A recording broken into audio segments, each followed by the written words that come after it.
Production funding for Behind the Headlines is made possible in part by the WKNO Production Fund, the WKNO Endowment Fund, and by viewers like you. Thank you. Major changes in the school system, crime is down, Election Day is coming, and much more tonight on Behind the Headlines.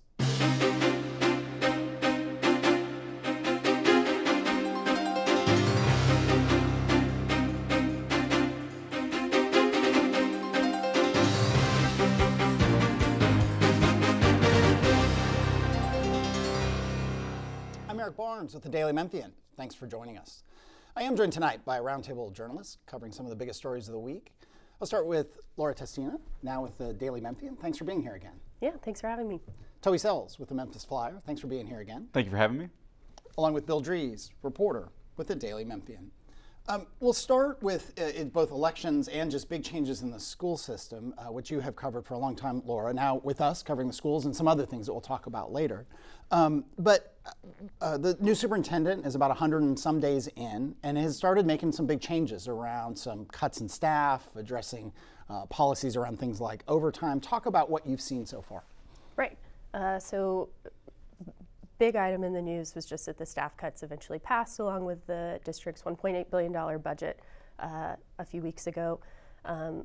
Those positions, a colleague of mine at the Daily Memphian and I, King Jimison, looked at to sort of understand where are the realignments happening. We know that some of the positions that were cut, about half of them were vacancies, and a big push from Superintendent Fagans was that a lot of these cuts would actually result in fewer central office staff and more people at schools.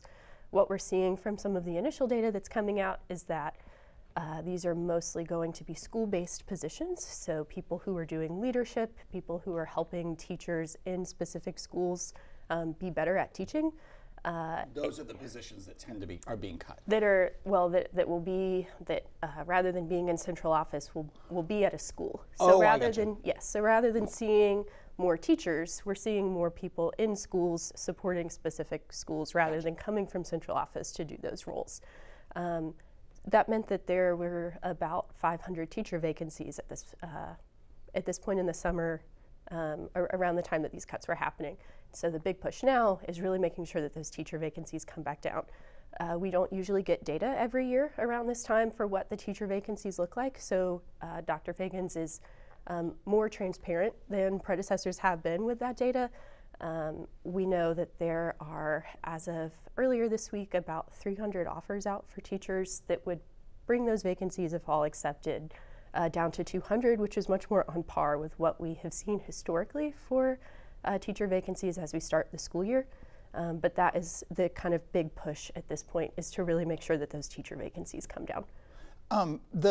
The overtime story, I think you did that story. It was interesting. It was a lot of money, $1 million in overtime, and I think basically the superintendent said, look, there was $1 million, I think, in the last year in unauthorized overtime that needs to not happen, and she wants to tighten that down and say, hey, overtime needs to be improved by me, the superintendent, or someone I designate, and that the whole policy needs to be reviewed. Right? I mean, is that, again, right, against a $1.8 billion budget, maybe not a lot of money, but still it was notable to just highlight that and highlight it to the school board and say, we're going to crack down on this. Sure. So the district has, for many years, wanted to do biannual policy reviews, which is board policy. So, you know, there's always kind of the push and pull of how much of this is the administration going to bring to us as the board, how much of this is the board going to initiate itself. Dr. Fagans has really seemed to take the approach that she's going to be reviewing these policies and bringing them to the board to really start to make some updates to a policy manual that, for the large part, hasn't changed so much since the merger of the two school systems back a decade ago. And this overtime policy is one of those. The major change is that, yes, she will review these overtime requests, and but it was something, you know, that was brought up as a policy change, as board members asked about. That's how that $1 million figure is revealed. I'll bring you in, Bill. While you're not covering education for us, you cover County Commission. You and I have interviewed many of the last superintendents. We do have Superintendent Fagan scheduled to come in September. And County Commission, which you do cover, I mean, obviously funds the school system in no small part. Your thoughts on what you've seen, slightly removed, but your thoughts on what you've seen from the new superintendent? It's a pretty big change. It's a change in style. It's a change in culture, I think. But we have to remember that the board has also changed a lot over the last decade. The school board now does not react the way that it did when all of this started. If you'll remember, when the ASD came into being and the school system moved toward the merger, that move to merger came from the school board. It didn't come from the superintendent at that time, Kreiner Cash. It's hard to imagine this school board coming up with some kind of move on their own on that part, which is also something that I think is at play in the school board races that the voters are about to decide. Yeah, we'll talk a bit about elections in a second. I'll just say, again, because we've interviewed and we, back at the old Daily News and since the Daily Memphian and covering the schools so much and the merger and Behind the Headlines was launched around that and we did all those shows. Not since Dorsey Hobson, who became the superintendent post-merger and who was sort of a change agent. Whether or not he was super effective or he did the right thing, separate from that, he was trying to make change. He was trying to close schools. He was trying to, combine the school systems. And then it did seem like, and I don't know if you agree with this, Laura, it seemed like the last few superintendents were like, okay, things are pretty good. We want to get our scores up. We're just sort of dealing with the problem of the day or the week, not systemic change. Is that fair? I think, and I'll let Bill chime in here too, but it seems maybe more like stabilizing, right? Like you had so much change happen, you had so many schools being taken away, you had so much of what the school district was doing, like creating the I-zone, which Superintendent Fagans has effectively gotten rid of, which was the district's response to the ASD. It was its own plan for how it was going to keep its lowest performing schools on a trajectory to improve so that they wouldn't be taken over. That sort of got to stable out, and I don't think that we really got to see what those effects could have been because of the pandemic. We had Joris Ray had about a year before that invaded. And every school district in the country was hit really hard. Bill, and then also, I think it's really hard to miss that when Joris Ray became superintendent, the approach not only became different, the school system became more insular. Mm-hmm. The focus became on we have to do right by our people who are in the system. Yeah. And I think, it's just my opinion from watching from a distance, I think that what happened in the classroom began to really suffer as a result of that. And it looked, I think, to many parents that I've talked to, like the school system was looking out for its own and not really looking out in equal measure for students. I remember I bring Toby in, and our kids are at the same age, but we have kids, and I remember when the school system introduced a ton of half days when Joris Ray took over. And half days are the bane of a working parent's existence, right? I mean, and my kids were not in the Memphis-Shelby County school system, but half days are a nightmare. And I remember thinking exactly what Bill said, like that's for the school, not for the kids or the families. That's exactly right. I mean, you have to completely rearrange your entire day, try to find, childcare and this and that. It upends the whole thing. So yeah, I mean, keep those kids in school. It's good for them and good for us. So let's segue to you. There was the school settled a lawsuit recently that had made a lot of headlines and was very confusing to a lot of people. Talk about that. And of course, this is way smaller than what y'all are talking about, these big sweeping changes, but it's a real thing. The school board just settled last week, 2 weeks ago, settled a lawsuit with the Freedom from Religion Foundation. They were acting on behalf of a group called the Satanic Temple. They wanted to have after-school meetings at Chimney Rock Elementary School for their after-school Satan Club. The Satanic Temple says they don't believe in Satan. It's really just for free thought and those kind of things. So they applied, and anybody can apply, any group can apply to have these meetings at these schools. They said they were met with, the officials were dragging their feet, and when they were allowed to do it, they had these extra fees, these exorbitant fees, to be able to hold their meetings at the school. And so those fees became kind of the crux of this lawsuit. They said we were being discriminated against, because we've got Christian organizations that aren't paying the same money to the school system. And we need this to be fair. They took them to court, and the school board just settled $15,000. Most of that was legal fees, but there was a $1 nominal charge for damages for the Satanic Club. That's what they got. And they also, the school board also, has agreed that they're not going to discriminate against any clubs in the future. Well, the school board actually took a vote on this, didn't it, Laura, on whether or not they could hold the assemblies that they wanted to. I actually don't know that this ever did come to a board vote, but there was a press conference. Yes, where that was actually, as I'm sure you know, mentioned in the Freedom from Religion's response to voluntarily settling was that would not happen again. It was, we had plenty of clergy, and the superintendent at that point, Tony Williams, board member Mauricio Calvo for Cordova, and board chair, the Rev. Althea Green, I think making some comments that Freedom from Religion found to be very pointed and divisive towards them. I mean, they were certainly, broadcasting a point of view. So, Let's stay with schools for a minute, just and segue into elections. Early voting is actually underway for, I believe, for the school board positions. Is that correct? 5 of the 9 seats. 5 of the 9 seats are up. Thank you, Bill. Talk a little bit about the school board races, and we'll segue into some other races going on. Sure. So this is the first time that all of these races, this set of the school board seats, have been contested elections. All at once. The last time that all the school board races were contested was in 2018, which was the alternate set of 4 seats that were up. And so right now you see 3 incumbents at this point running. We've had incumbent Frank Johnson in District 7 withdraw from the race and give an endorsement to opponent Danielle Huggins, who would be a newcomer to the seats. Longtime board member Kevin Woods in District 4 is not seeking re-election. That's an open seat as well. But then we have challengers for District 3 in Fraser, where incumbent Stephanie Love is the only of the 3 incumbents who has won an election, contested election before. We have in District 5, Mauricio Calvo is the incumbent who received his seat from appointment.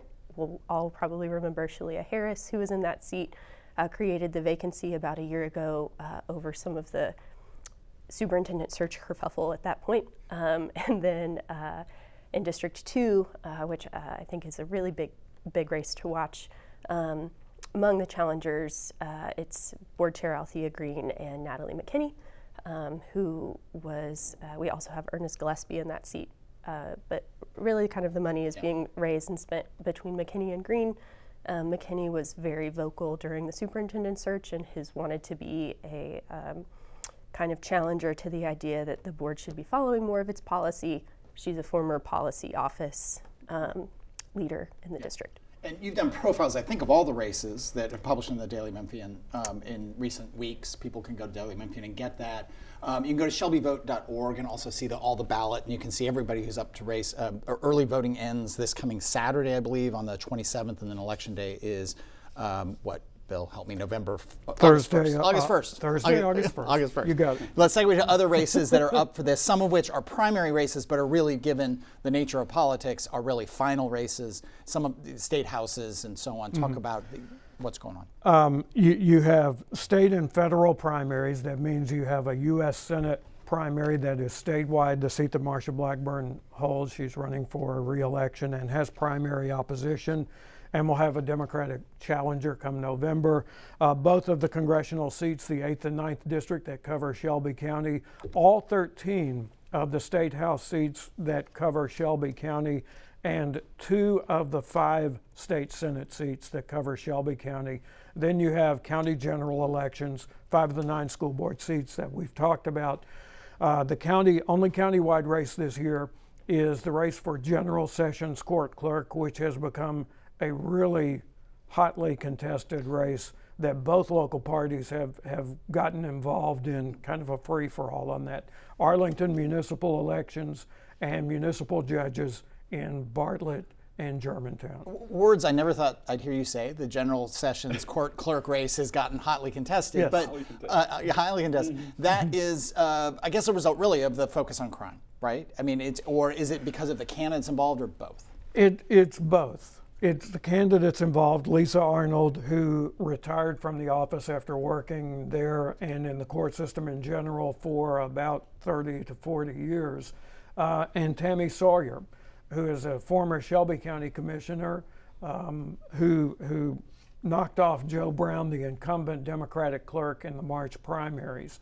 And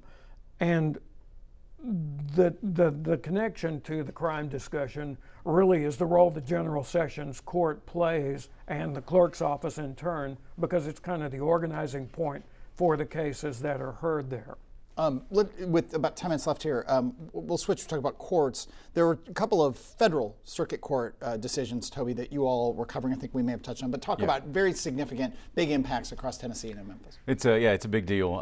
The Sixth Circuit Court, handed out a couple of losses to the local LGBTQ community. The first ruling came from that court that said that Tennesseans can no longer change their sex on their birth certificates. This becomes important for those in the trans community. You're born one sex, you transition to another. Now you can change your name on these birth certificates all you want, but the new ruling says you can't change the sex on that. Part of the discussion on the ruling, they said that really the state owns these birth certificates, and the state can collect whatever data that they want, and they view sex as kind of an unchangeable historical fact at your birth, and so there's no reason they can see to allow folks to change these. It's unknown just yet whether an appeal is coming for this one. There were some Memphians involved in the original lawsuit, so we'll see what happens there. The second one came a little bit later. I know y'all wrote about it. The court allowed Tennessee's drag show ban to get back in order here. The original lawsuit came from Friends of George's, a local Memphis group here, that said what was called the Tennessee Entertainment Act. It violated their First Amendment rights to the Constitution, and wanted the ban gone. While the court was figuring it out, they lifted the ban temporarily to allow these shows to go on. Just last week, the court came and said, no, the ban is constitutional, it can stand. Friends of George's didn't prove that they were actually harmed by the ban in any way, and so now drag shows are banned, but not everywhere. So you can still have them in certain places. You can't have them in public areas, and you can't have these shows or any adult cabaret performance, define that as you like, in any place where these shows could be viewed by a minor, because that's kind of the conservative argument against these shows, is they're harmful to minors, and we can't allow those to happen. And as y'all reported, Friends of George's has vowed that they're going to fight on. They've got an attorney with the Donati Law Firm who says it might be an uphill battle, but they're going to soldier on with this suit. We'll do another kind of, I'm doing hard segues today, to crime, and I'll talk with you, because you, Bill, the police director, was reporting to the city council this past week on some crime stats and some other trends in crime overall, and this was seconded by the Shelby County Crime Commission, excuse me, that through June 30, the 6 months through June 30 compared to the prior year, property and violent crime were down 18%, homicides down 11%, robberies down 27%, car thefts down 40%, nearly 40%, and thefts from cars down 23%. Sexual and aggravated assaults were really only slightly down, pretty much the same. But the MPD talked about some of the strategies that they are pursuing to fight crime. Council wants more information, it seems, more data, more information, more communication from the interim police. Is she still the interim police director? Yes. Yeah, interim police director. Talk about what you heard.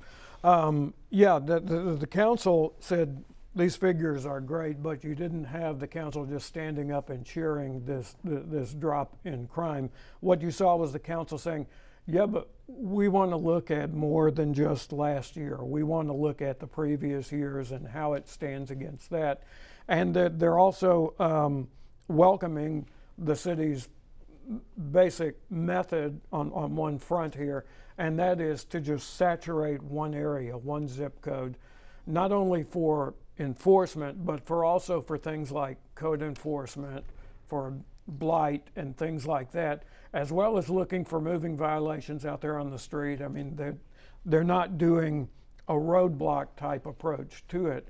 But they are pulling cars over if they see what might be described as minor violations. I had a lovely visit with an MPD officer in Midtown recently. I've lived in downtown and Midtown for 28 years, and I've driven down Union many, many times, and I got to visit with an officer, and they were very polite, very professional. And it was shocking to get pulled over as many times as I've driven down that. But which is fine. I was going over the speed limit. You fought the law and the law. Yeah, I didn't fight anything. I was like, "Thank you, sir," and I think I've already paid my ticket. But I'll tell y'all the same thing. We were kids were at camp, and so we were having to drive to Bartlett every day to pick them up. We were driving to Austin Peay. We counted from there back to home. We saw 10 cars pulled over. It might have been the first time in Shelby County I was like, I need to watch my speed here. I need to watch what I'm doing. It was a very different feeling. So, you know, it was them and Highway Patrol. And seemingly not pulled over in a big crime, just ticketing. Ticketing, right? Yeah. And you see it more on the North Loop. You see, I don't drive on the South Loop that much. But back to you, Bill. They're clearly out there more. I don't know if we have the data, but the visibility is definitely up. The crucial test is going to be, can this be sustained? Can this drop, particularly in violent crime, be sustained? Yeah. And the council's taking a wait and see attitude on that. Yeah.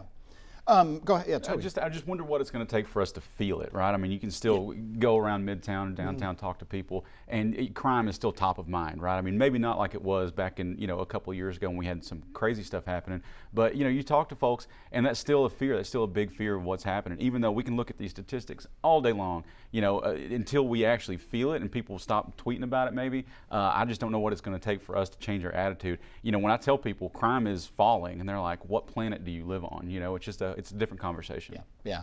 I'll say we had a couple conversations recently you can get at WKNO.org or on the Daily Memphian site about crime and public safety. One was with Tarek Sugarman, the juvenile court judge, where juvenile charges are down 38% in the first quarter. So it was an interesting conversation about what they're doing and trying to intervene and who they're holding and who they're not and so on and so forth. We also, excuse me, recently talked to Josh Spickler of Just City, a kind of criminal justice reformist to simplify his role, and Brent Taylor, the state senator, who has had a much more tough on crime, and a really, really good debate, conversation, truly, different approaches. And Josh talks a lot about perceptions of crime, and Brent Taylor talked a lot about the realities of victims and so on. So again, you can get those at WKNO.org or Daily Memphian or wherever you get your podcast video. Let's, with a few minutes left here, let's talk real quick. I'll probably turn to you here, Toby. xAI, the big supercomputer, Elon Musk, we've talked about that. People have read about that. But it's causing some really interesting, complicated dynamics around water. xAI has said that it's likely to build a gray water facility near its plant. A big supercomputer like that takes 1 million to 1.5 million gallons a day, even more as it ramps up in water. Initially, it's going to be pulling from MLGW, which pulls from the aquifer, but it's going to build what's called a gray water facility, where they take treated water from the wastewater facility, which now goes in the river, and they can use that with some further treatment to cool the computer. And it's spurred conversation that perhaps MLGW is going to build a gray water facility. Thoughts on all of that? I mean, Musk himself, you talked about it a couple weeks ago, super complicated figure to put it lightly, and has said some incredibly objectively offensive things. Right. But this is an economic development project, healthy project perhaps, and a lot of interesting approach to water and electricity and power. Absolutely, and if this gray water facility happens, I mean, this is something that we should have done in Memphis 20 years ago. We've been cooling our gas power plant out there, with this pristine water from the aquifer, it's not necessarily the volume of the water, but the quality and what it could do down the road. So that could be a great thing.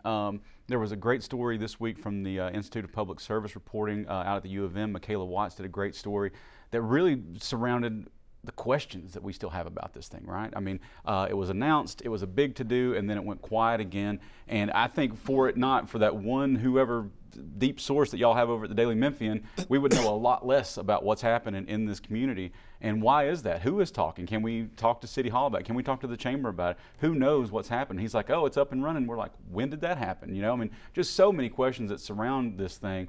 But if we can get this gray water facility in, and they were talking about these mega pack batteries that we could use to kind of stabilize the electric grid. If we can get these technologies from this supercomputer, this xAI project in town, it might not be a bad thing. I just want somebody to talk to the community about it. Yeah. And it is an interesting thing when they're not taking so far any incentive, state, local, then there's less pressure on them to talk. Absolutely. When you take those incentives, you have to go before all these committees and groups, and this time they're not really required to. That's right. And this is a really fast-moving project. I mean, really fast. The computer is up and running. Yeah.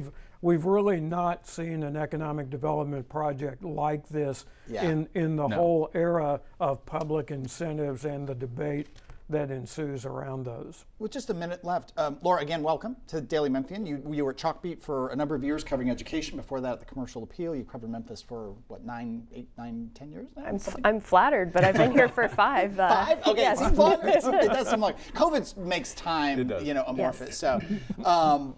Talk a little bit more about what you'll be doing. You're covering education, kind of right now it's the school boards and Superintendent Fagans, but there's other things you're going to be covering. Yes, that's right. I'm excited to be in this new enterprise role at the Daily Memphian. I'm excited also to really sort of focus education coverage on Fraser and sort of the impacts that huge ed reform policies has had on that community and sort of what the neighborhood feels that impact has been like. Of course, a big point there is, as we've talked about, the Achievement School District and the ASD, which is shrinking, has only 3 schools left at a time when it used to have 29. So excited to dive in. Awesome. I didn't give enough time on that. Let me also point out that Toby Sells has written a book. People can get it. Just search Toby Sells, Haint Blues. Haint Blues. Haint Blues. And you were nice enough to sit down and do an interview with me, which people can find in the Daily Memphian on a podcast on another the sidebar that I do sometimes. That is all the time we have for the show tonight. Congratulations, Toby. Thank you, sir. I meant to give you more time to talk about it for a minute. We will see you next week. If you missed any show, go to WKNO.org or the Daily Memphian site. Thanks very much. We'll see you next week.